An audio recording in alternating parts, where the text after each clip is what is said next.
अस्सलाम वालेकुम नाजरीन, एक नए व्लॉग के साथ आपकी खिदमत में हाजिर हैं। नाजरीन, आज की इस वीडियो में हम डिस्कस करेंगे सुप्रीम कोर्ट ऑफ पाकिस्तान में अब एक हंगामा खेज़ हफ्ते का आगाज़ होने जा रहा है। कल सुबह सुप्रीम कोर्ट ऑफ पाकिस्तान में जस्टिस मज़ाहिर अली अकबर नकवी के ख़िलाफ़ जो शिकायत हैं उनका जायज़ा लेने के लिए सुप्रीम जुडिशल कौंसिल का इजलास होगा। Chief justice of Pakistan justice Qazi Faez Isa उसको हेड करेंगे। उस इजलास को justice Sardar Tariq Masood, justice Ijazul Ahsan, justice Amir Khan Bhatti chief justice Lahore high court और justice Naeem Afghan chief justice Balochistan high court, ये 5 जो जजेस साहिबान हैं, ये मेंबर्स हैं और ये उस इजलास में शिरकत करेंगे। हमारी इतलात के मुताबिक जस्टिस मज़ाहिर अली अकबर नकवी को ग़ालिबन गुज़िश्ता रोज़ एक नोटिस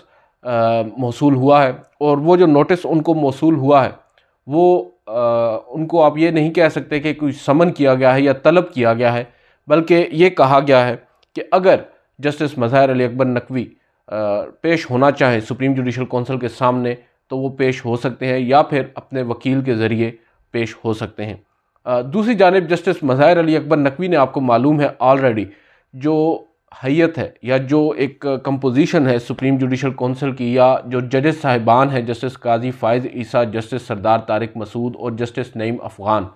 इन तीनों पर एतराज़ात आयद कर रखे हैं, उठा रखे हैं और बड़ा उन्होंने खूबसूरती के साथ कुल तकरीबन 18 सफ़ात पर मुश्तमिल अपना एक जवाब सुप्रीम जुडिशल कौंसिल को भेजा था। और वो जवाब जो था उसमें उन्होंने जो शो काज नोटिस उनको या इजहार वजू का जो नोटिस जारी किया गया था सुप्रीम जुडिशल कौंसिल की जानिब से, उसके जवाब में वो जवाब नहीं दिया, बल्कि वो उन्होंने जवाब उसमें जो आप कह सकते हैं कि मेंटेनेबिलिटी है या फिर जो जजेस साहिबान हैं उनका जो बायस है उस पर कुछ सवालात उठाए थे। और ये बात तो आपको वाज़ेह हो चुकी होगी कि जो सुप्रीम जुडिशल कौंसिल है जस्टिस मज़ाहिर अली अकबर नकवी के मामले पर वो ऑलरेडी एक तकसीम का शिकार है। गो के तकसीम बज़ाहिर जस्टिस काजी फ़ायज़ ईसा के जस्टिस मज़ाहिर अली अकबर नकवी के हक़ में नहीं है। जस्टिस काजी फ़ायज़ ईसा, जस्टिस सरदार तारिक मसूद और जस्टिस नईम अफ़गान अक्सरियत में हैं, जबकि जस्टिस इजाज़ुल एहसन और जस्टिस अमीर ख़ान भट्टी ये अक़लियत में है। ताहम ये दोनों वो जजेस साहिबान हैं जस्टिस इजाज़ुल एहसन और जस्टिस अमीर ख़ान भट्टी जिन्होंने जस्टिस मज़ाहिर अली अकबर नकवी को शोकाज़ नोटिस भेजने की मुखालफत की थी। और ये एक पॉजिटिव चीज़ जस्टिस मज़ाहिर अली अकबर नकवी के लिए ज़रूर हो सकती है कि उनके इस शिकायत पर जिस पर अभी बाकायदा तौर पर जो ट्रायल है वो शुरू नहीं हुआ, क्योंकि अभी तक तो उनका जवाब तक नहीं गया, उससे पहले ही जो नंबर्स हैं वो डिवाइड हमें वाज़े तौर पर नज़र आ रही है। अब जस्टिस मज़ाहिर अली अकबर नकवी को बज़ाहिर एक और वोट चाहिए, एक और जज को उन्हें कन्विंस करना होगा। बज़ाहिर वो कन्विंसिंग जो है अभी जो है वो मुमकिन भी नहीं है, क्योंकि इन्होंने तीनों ही जजेस साहिबान को ऑलरेडी ऑफेंड कर दिया है उन पर एतराज़ात आयद करके।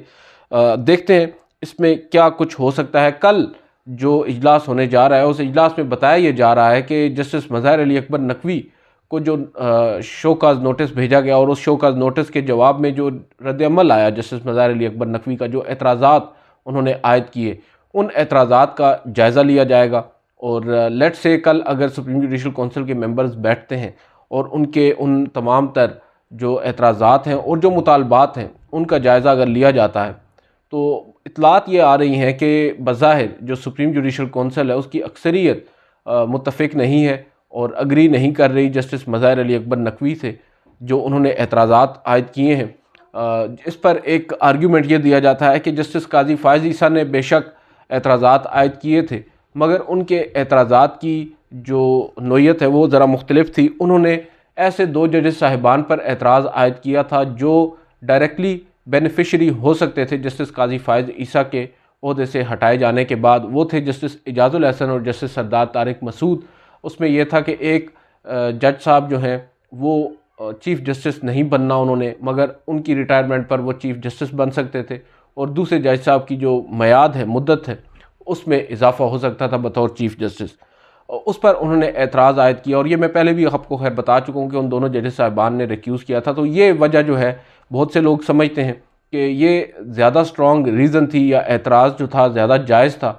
और जस्टिस मज़ाहिर अली अकबर नकवी जो एतराज़ उठा रहे हैं वो उनमें इतनी जान नहीं है। मगर दूसरी जानिब देखा जाए तो जस्टिस मज़ाहिर अली अकबर नकवी के जो एतराज़ात हैं वो इतने कमज़ोर भी नहीं हैं। ऑडियो लीक्स का एक उन्होंने हवाला दिया, वो बड़ा इम्पॉर्टेंट चीज़ है। और उसके बाद जहाँ तक बात है जस्टिस काजी फ़ाइज़ ईसा की और जस्टिस मज़हर अली अकबर नकवी की, इन दोनों के जो केसेस हैं उनमें अब सिमिलैरिटीज़ क्या हैं। सिमिलैरिटीज़ ऑन द मेरिट्स में बात नहीं कर रहा, इनकी स्ट्रेटजी की बात कर रहा हूँ। इन दोनों जजेस साहिबान की स्ट्रेटजी में कुछ सिमिलैरिटीज़ हैं। जस्टिस काजी फ़ाइज़ ईसा ने सबसे पहले जानबदारी का या बायसनेस का एक इल्ज़ाम आयद किया सुप्रीम जुडिशल कौंसिल पर या सुप्रीम कोर्ट पर, और वही जो आप कह सकते हैं तरीक़ाकार अपनाया है जस्टिस मज़हर अली अकबर नकवी ने। और उसके बाद जस्टिस काजी फ़ाइज़ ईसा ने भी उस रेफरेंस को जो उनके ख़िलाफ़ भेजा गया था उसको मेलाफाइडी एक इंटेंट के साथ दायर किया गया रेफरेंस कहा था, यानी बदनीति के साथ। और यहाँ पर भी जस्टिस मज़हर अली अकबर नकवी इन शिकायत को जो उनके ख़िलाफ़ फ़ाइल की गई हैं इनको पॉलिटिकली मोटिवेटेड कह रहे हैं। और ताहम एक जो डिफरेंस अब नज़र आ रहा है वो ये आ रहा है कि उस वक्त जस्टिस काजी फ़ाइज़ ईसा के साथ आलमोस्ट वकला की जो बड़ी तादाद है पाकिस्तान के वो मौजूद थी, उनके साथ थी। ना सिर्फ साथ थी बल्कि जस्टिस काजी फ़ाइज़ ईसा ने जब सुप्रीम जुडिशल कौंसिल की कार्रवाई को या उनके शो का नोटिस को चैलेंज किया था सुप्रीम कोर्ट ऑफ पाकिस्तान में एक 184(3) के तहत आइनी दरख्वास्त के ज़रिए, तब Pakistan bar council, supreme court bar association, Sindh bar council वगैरह मुख्तलिफ जो बार एसोसिएशन और कौंसिल्स हैं उन्होंने भी इसी तर्ज पर कुछ शिकायत दायर की थी, और शिकायत नहीं, माज़रत चाहता हूँ, कुछ पिटिशन्स फ़ाइल की थी। अब की बार नज़र ये आ रहा है कि जस्टिस मज़हर अली अकबर नकवी के साथ वकला की जो एक फ़ोर्स होती है वो नहीं है। हो सकता है, कुछ लोगों से तो बात ये की जा रही है, बहुत से लोग ये दावा कर रहे हैं कि शायद राब्ते में हैं कुछ सीनियर वकला जस्टिस मज़हर अली अकबर नकवी के साथ, और वो अपनी जो स्ट्रैटेजी है वो अभी तक अपने उन्होंने जो कार्ड्स हैं वो शो नहीं किए। मगर बज़ाहिर बहुत से लोग ये मानते हैं कि जस्टिस मज़हर अली अकबर नकवी भी भरपूर तैयारी के साथ इस केस को आगे लेकर चलेंगे। अब दिलचस्प बात यह है कि इस केस में आप देखें जो रेफरेंस या शिकायत हैं जस्टिस मज़हर अली अकबर नकवी के ख़िलाफ़, ऑब्वियसली उन पर जब कार्रवाई आगे बढ़ेगी, अब कल को सिर्फ़ और सिर्फ इनके ख़िलाफ़ जो इनकी जो एतराज़ात हैं उनका जायज़ा लिया जाएगा ऑब्वियसली, और जो जवाब इन्होंने भेजा, और उसके बाद अगर उनके जो जवाब उनका है या उनके जो एतराज़ात हैं उनको सुप्रीम जुडिशल कौंसिल उसी तर्ज पर यानी 3-2 से ख़ारिज कर देती है या मुस्तरद कर देती है, तो फिर ये तो नहीं हो सकता कि अगले दिन से उनके ख़िलाफ़ जो ट्रायल है या प्रोसीडिंग्स हैं वो शुरू हो जाएं, क्योंकि अभी तक ऑन रिकॉर्ड जो एक वकील होते हुए, एक नामवर और एक आप कह सकते हैं कि शातिर वकील होते हुए जस्टिस मज़हर अली अकबर नकवी ने तरीक़ाकार अपनाया। उन्होंने जवाब इज़हार वजूह का नहीं दिया बल्कि सिर्फ एतराज़ात आयद किए हैं। तो जब तक उनका जवाब नहीं आएगा उस वक्त तक कैसे सुप्रीम जुडिशल कौंसिल आगे प्रोसीड करेगी। तो बज़ाहिर नज़र यही आ रहा है कि जस्टिस मज़हर अली अकबर नकवी के जो जवाब है उसका उनको एक मरतबा फिर मौका दिया जाएगा, अगर कल को उनके ख़िलाफ़ जो उनके जो एतराज़ात हैं उनको सुप्रीम जुडिशल कौंसिल मुस्तरद करती भी है, तो उसके बाद फिर ऑब्वियसली जवाब के लिए फिर उनको मौका दिया जाएगा, वक्त दिया जाएगा, वो जवाब अपना फ्रेम करेंगे, ड्राफ्ट करेंगे, फ़ाइल करते हैं अगर तो मामलात आगे चलेंगे, और फिर हो सकता है वो ज़ाती हैसियत में नहीं तो किसी वकील की खिदमात हासिल करके सुप्रीम जुडिशल कौंसिल के सामने पेश हों। और दूसरी जानिब बहुत से लोग ये कह रहे हैं कि मोस्ट लाइकली अब वक्त आ गया है कि जस्टिस मज़हर अली अकबर नकवी ये जो मामला है इसको सुप्रीम कोर्ट ऑफ पाकिस्तान में यानी ओपन कोर्ट में लेकर आएँ, और वहाँ पर फिर वो ये मुतालबा भी कर सकते हैं कि जो भी कार्रवाई होगी वो इन कैमरा नहीं होगी बल्कि ओपन कोर्ट में होनी चाहिए, और जो उनके ख़िलाफ़ मामलात हैं। इस दौरान अब वक्त की किल्लत है। मौसम सरमा की जो तातीलात हैं, जो सर्दियों की छुट्टियां होती हैं सुप्रीम कोर्ट में दिसंबर में आ जाती हैं, गालिबन 18 दिसंबर से शुरू होंगी। वो तकरीबन 2 हफ़्तों की छुट्टियां होती हैं, और उन छुट्टियों से पहले पहले बज़ाहिर नज़र ये आ रहा है कि ये केस इतनी आसानी के साथ कंक्लूड नहीं हो सकता। जहाँ तक बात है जस्टिस काजी फ़ाइज़ ईसा की, तो उनका एक तरीक़ाकार हम देख रहे हैं जब से वो चीफ़ जस्टिस बने हैं कि वो केसेस को ज़्यादा प्रोलॉन्ग नहीं करते। उनकी जो हेयरिंग है या प्रोसीडिंग्स हैं उनको लंबी डेट्स तक नहीं लेकर जाते। उनकी कोशिश होती है कि 2, 3, 4 दिन के अंदर अंदर अहम से अहम केस भी कंक्लूड हो जाए। तो अब यहाँ पर जस्टिस काजी फ़ाइज़ ईसा की भी स्ट्रेटजी देखनी होगी कि वो किस तरह इस मामले को लेकर चलते हैं। जहाँ तक मामला है सुप्रीम जुडिशल कौंसिल का, तो एक और इंटरेस्टिंग पहलू ये है कि जस्टिस सरदार तारिक मसूद वो रिटायर होंगे मार्च में, और अगर मार्च में वो रिटायर होते हैं मगर बहुत से लोग ये कह रहे हैं कि मार्च से पहले पहले ही ये जो मामला है ये क्लियर हो जाएगा और जो जस्टिस मज़ाहिर अली अकबर नकवी के ख़िलाफ़ शिकायत हैं उन पर फैसला मार्च से पहले ही एक्सपेक्टेड है। उसके बाद तो फिर जो कंपोजिशन है वही बदल जाएगी। गो के जस्टिस मंसूर अली शाह का एडिशन होगा जस्टिस सरदार तारिक मसूद की जगह पर, और फिर ऑब्वियसली बहुत से लोग ये समझते हैं कि जस्टिस मंसूर अली शाह भी जस्टिस काजी फ़ायज़ ईसा के जो राय है उनसे उनकी राय मुताबिकत रखती है। मगर ये कहना अभी कबल अज़ वक्त होगा कि वो इस मामले को किस तरह आगे लेकर चलेंगे। ना सिर्फ जस्टिस मज़ाहिर अली अकबर नकवी बल्कि जस्टिस सरदार तारिक मसूद के ख़िलाफ़ भी जो शिकायत है, एक शिकायत है बल्कि वो आमना मलिक साहिबा की, वो कल उस पर भी जायज़ा लिया जाएगा और उनके ख़िलाफ़ जो शिकायत है उस शिकायत कुनंदा हैं उनको भी ज़ाती हैसियत में तलब कर रखा है। कल सुप्रीम जुडिशल कौंसिल ने उनसे कुछ सवालात होंगे, उनसे पूछा जाएगा कि आपने ये जो शिकायत फ़ाइल की है इसका कुछ हमें पर्सपेक्टिव भी बताया जाए और साथ साथ जो सपोर्टिंग डॉक्यूमेंट्स मांगे गए थे वो भी उनसे कहा। और दूसरी जानिब जस्टिस सरदार तारिक मसूद अपने ख़िलाफ़ शिकायत में तो as a member supreme judicial council नहीं बैठ सकते, मगर उनको ये ज़रूर कहा गया जो गुज़िश्ता हफ्ते प्रेस रिलीज़ जारी की गई थी कि अगर वो चाहें तो अपने आप को डिफेंड कर सकते हैं सुप्रीम जुडिशल कौंसिल में, मगर उस वक्त उनकी जगह पर हो सकता है जस्टिस मंसूर अली शाह उनकी जगह पर बैठें सुप्रीम जुडिशल कौंसिल की मीटिंग में। अब दूसरा एक मामला आपको हमने गुज़िश्ता वीडियो में बताया था कि किस तरह सिंध गवर्नमेंट का कंधा इस्तेमाल किया गया और एक अपील फ़ौजी अदालतों में जो सिविलियंस का ट्रायल है उसके अदालती फ़ैसले के ख़िलाफ़ फ़ाइल की गई और फ़ाइल नहीं की गई। ये बड़ा दिलचस्प मामला है। आपको हमने गुज़िश्ता वीडियो में डिटेल से बताया था कि कहाँ कहाँ से डोरियाँ हिलती नज़र आती हैं और जो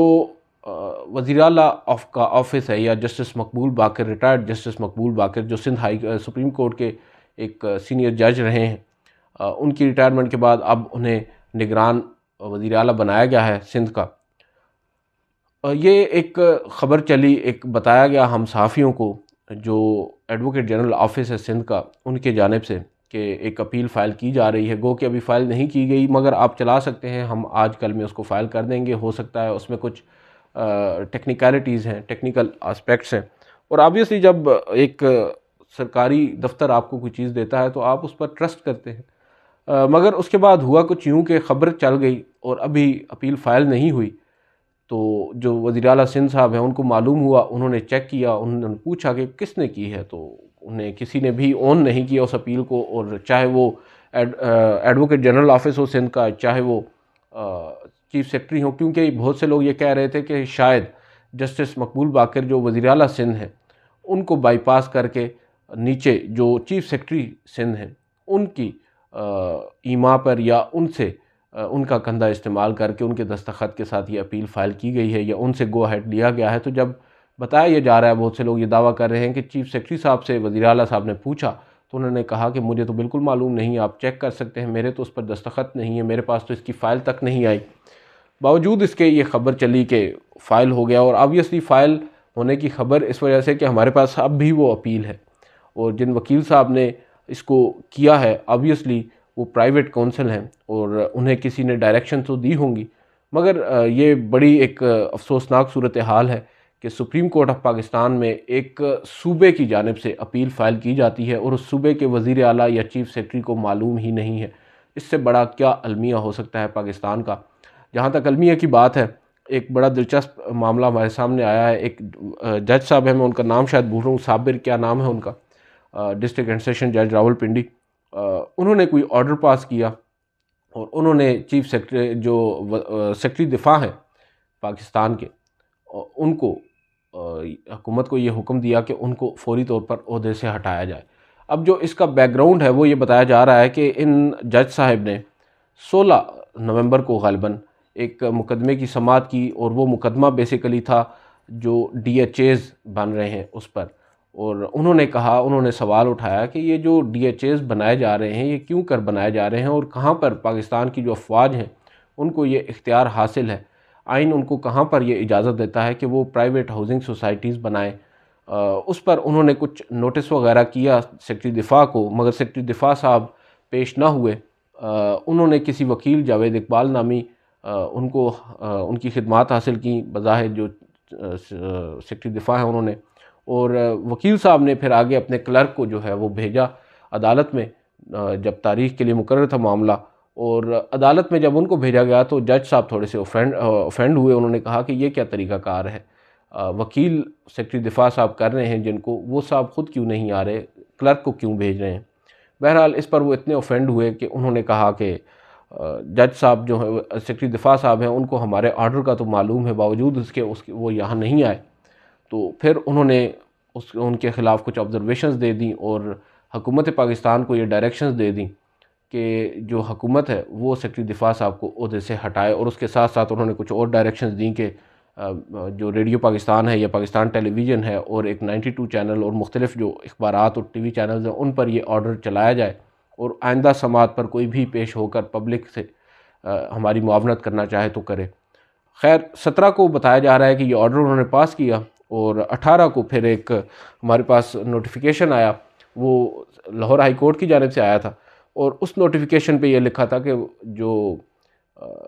अब कह सकते हैं चीफ़ जस्टिस हैं लाहौर हाई कोर्ट के, जस्टिस हमीर ख़ान भट्टी, वो और दीगर जजेस जो हैं उन्होंने ये फ़ैसला किया है या उन्होंने ये हिदायत की है कि जो जज साहब हैं साबिर साहब, इनको OSD लगा दिया जाए, यानी ऑफिसर ऑन स्पेशल ड्यूटी, और इनको लाहौर में पहुँचने का कह दिया गया और विद इमीडिएट इफ़ेक्ट। तो ये मामलात हैं हमारे मुल्क में, देखते हैं, दुआ ही कर सकते हैं कि जो भी हो अच्छा ही हो। कल एक और इम्पोर्टेंट केस है, चैम्बर अपील है जस्टिस याह्या अफरीदी के बेंच में, और वो अपील है जो अफ़गान शहरियों को जो मुल्क से बाहर भेजा जा रहा है, जो एक नेशनल लेवल पे एक पॉलिसी बनाई गई है उसके तहत, उसको चैलेंज किया गया था कुछ सेनेटर्स की जानिब से, सेनेटर फ़रहतुल्लाह बाबर और मोहसिन दावड़ वगैरह की जानिब से। उस अपील पर एतराज़ात आयद कर दिए थे रजिस्ट्रार ऑफिस ने उनकी दरख्वास्त पर, सॉरी, और उनकी दरख्वास्त के ख़िलाफ़ जो दरख्वास्त गुज़ार हैं उन्होंने एक चैम्बर अपील फ़ाइल की थी, और एतराज़ात के ख़िलाफ़ उस चैम्बर अपील को अब कल जस्टिस याह्या अफरीदी के सामने दोपहर 1 बजे समाअत के लिए मुकर्रर किया गया है। और उम्मीद यही ज़ाहिर की जा रही है कि कल वो एतराज़ात ख़त्म करके जस्टिस याह्या अफरीदी उस दरख्वास्त को समाअत के लिए मुकर्रर करने का कह देंगे, और फिर इवेंचुअली मामला आगे बढ़ेगा। देखते हैं उस पर बेंच कौन सा बैठेगा,